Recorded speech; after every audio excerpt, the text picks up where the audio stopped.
میں تو یہی کہوں گا کہ جب کسی کے دل کا دروازہ آپ کے لیے بند ہو جائے تو اسے کھٹکھٹا کر اپنی عزت نفس نہ گرائیں، کیونکہ ڈھونڈنے سے وہ ملتا ہے جو بچھڑ گیا ہو، وہ نہیں ملتا جو بدل گیا ہو۔ ساتھ رہتے ہنستے کھیلتے لوگوں کا منہ مٹی تلے جا کر سو جانا ہمارے لیے کتنا بڑا سبق ہے۔ میں نے بدتمیز لوگوں سے تمیز سیکھی، باتونی لوگوں سے خاموشی سیکھی، اور بے ادب لوگوں سے ادب سیکھا ہے۔ کبھی کبھی اپنی بہترین کوششیں بھی ناکافی ہوتی ہیں، ہمیں وہ کرنا ہوتا ہے جو ضروری ہو۔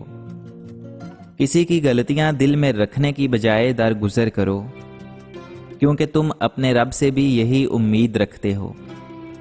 ان لوگوں سے ملنے میں بہت احتیاط کی ضرورت ہے جن کے الفاظ ان کے کردار کے مطابق نہ ہوں۔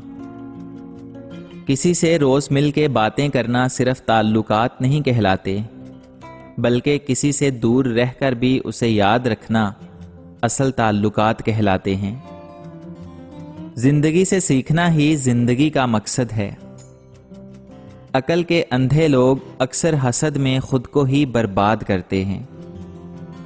دوستی ایک ایسا پھول ہے جسے کانٹوں میں رکھو یا دھوپ میں، وہ اپنی خوشبو اور خوبصورتی کبھی نہیں چھوڑتا۔ احساس کی بلند ترین سطح یہ ہے کہ دوسروں کے دل کا حال سنے بغیر ان کے درد کو محسوس کیا جائے۔ الفاظ سے بھی کہیں زیادہ دوسرے بندے کی بے حسی تکلیف دیتی ہے۔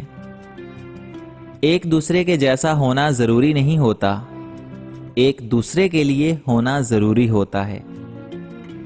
میرے اللہ، مجھے لوگوں کے دلوں پر بھاری مت ہونے دینا، مجھے ہر اس انسان سے دور کر دینا جو مجھ سے دوری چاہے، خواہ وہ میرے دل کے کتنے ہی قریب کیوں نہ ہو۔ اخلاص کا وہ کیا عالم ہوگا کہ اپنی نیکیوں کو ریا کے ڈر سے ایسے چھپایا جائے جیسے لوگ اپنی برائیاں چھپاتے ہیں۔ خوش قسمتی یہ نہیں ہوتی کہ آپ کی زندگی میں کوئی دکھ نہ آئے، ایسا تو ممکن ہی نہیں۔ خوش قسمتی جانتے ہیں کیا ہے؟ خوش قسمتی یہ ہے کہ جب بھی کوئی دکھ ملے، ایک کندھا ہو جس پر سر رکھ کے ہم رو سکیں، ایک انسان ہو جس کے سامنے اپنے درد کی کہانی بیان کر سکیں، اور ایک رشتہ ہو جو ہمارے ساتھ ساتھ خود بھی آنسو بہاتے ہوئے ہمیں سینے سے لگا لے۔ کسی انسان کا مکمل خاموش ہو جانا چیخ کر رونے کے برابر ہوتا ہے۔ اگر آپ کو کوئی اہمیت دینا چھوڑ دے تو آپ شکایت کرنا چھوڑ دیجئے، صرف خاموش ہو جائیں، اور یاد رکھیں ہر وقت دستیاب رہنا اور پیچھے پڑے رہنا، شکایت کرنا آپ کی اہمیت کو کم کرتا ہے۔ بھیک میں خیرات ملتی ہے، عزت و مقام اور محبت نہیں۔ درد دو طرح کے ہوتے ہیں، ایک آپ کو تکلیف دیتا ہے اور ایک آپ کو بدل دیتا ہے۔ کنجوس کی ذلت کے لیے اتنا ہی کافی ہے کہ وہ دوسروں کے لیے مال جمع کرتا ہے۔ بانٹنے کی عادت ڈال لیجئے، چیزیں بھی، جذبے بھی اور خوشیاں بھی۔ حالات کیسے بھی ہوں دعا مانگتے رہیں، خیر مانگتے رہیں، معجزے ہونے میں دیر نہیں لگتی۔ مکافات عمل دستک نہیں دیتی، اور نہ ہی اسے کسی کے در کے کھلنے کا انتظار رہتا ہے۔ یہ تو جہاں جاتی ہے اپنے لیے دروازے کھول دیتی ہے۔ جو آج تم کرو گے وہی کل تمہارے ساتھ ہوگا، اس لیے کسی کی زندگی جہنم بنا کر سجدوں میں جنت مانگنا چھوڑ دو۔ جب دل کسی اپنے سے خفا ہو جائے تو خاموشی اختیار کر لینا، یوں کڑوا کڑوا بول کر اس کے بے ادبی نہ کرنا۔ اس بات کا یقین رکھو کہ جنہوں نے آپ کو بے سکون کیا ہے وہ پرسکون ہونے کی جتنی بھی اداکاری کر لیں، سکون میں وہ کبھی نہیں رہ سکتے۔ سمجھ نہ آیا زندگی تیرا فلسفہ، ایک طرف کہتی ہے صبر کا پھل میٹھا ہوتا ہے، اور دوسری طرف کہتی ہے کہ وقت کسی کا انتظار نہیں کرتا۔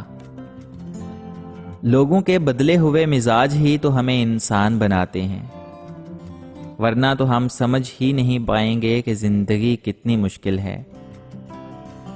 میں نے سیکھا ہے فقیروں سے سخاوت کرنا، چند سکوں پہ وہ لاکھوں کی دعا دیتے ہیں۔ امید کبھی بھی نہ چھوڑنا، درد آپ کو مضبوط بناتا ہے، خوف آپ کو بہادر بناتا ہے، اور دل کا ٹوٹا آپ کو عقل مند بناتا ہے۔ خدا کی جنت چاہتے ہو تو اس کے بندوں کی زندگی جہنم بنانا چھوڑ دو، یہی زندگی کا خلاصہ ہے۔ جب کوئی چیز وافر مقدار میں کسی کو دی جاتی ہے تو ضائع ہی جاتی ہے، چاہے وہ توجہ ہو، وقت ہو یا پھر محبت۔ اچھی یادیں آنکھوں میں تب ہی نمی لاتی ہیں جب ہمیں یہ یقین ہوتا ہے کہ ہم ان یادوں کو دوبارہ نہیں جی سکتے۔ زندگی کا بولا دنیا سنتی ہے، اور دل کا کہا اللہ سنتا ہے۔ انسان اپنے اندر چھپی ہوئی نفسانی خواہشوں کی وجہ سے برے لوگوں سے مغلوب ہو جاتا ہے۔ مجھے پسند ہیں وہ لوگ جو اپنے آپ میں مگن رہتے ہیں، سازشیں نہیں کرتے، نفرتیں نہیں پھیلاتے، بس اپنی دنیا میں خوش رہتے ہیں، مطمئن رہتے ہیں۔ ایک دور تھا جب امیر لوگ پیسوں کی طاقت سے غریب کی بیٹیوں کو نچواتے تھے۔ آج انہی کی بیٹیاں ٹک ٹاک پر ناچ کر اپنے باپ دادا کے قرض اتار رہی ہیں۔ جو چھوڑ گئے وہ بوجھ تھے، جو پاس ہیں وہی خاص ہیں۔ تہجد بڑی لاڈلی عبادت ہے، یہ اپنی بات منوا کر ہی دم لیتی ہے۔ جب عبادت سکون دینے لگے تو سمجھ جاؤ خدا تم سے راضی ہے۔ صاف نیت سے مانگا جائے تو رب نصیب سے بڑھ کر دیتا ہے۔ اگر آپ کو کوئی اہمیت دینا چھوڑ دے تو آپ شکایت کرنا چھوڑ دیجئے، صرف خاموش ہو جائیں، اور یاد رکھیں ہر وقت دستیاب رہنا اور پیچھے پڑے رہنا، شکایت کرنا آپ کی اہمیت کو کم کرتا ہے۔ بھیک میں خیرات ملتی ہے، عزت و مقام اور محبت نہیں۔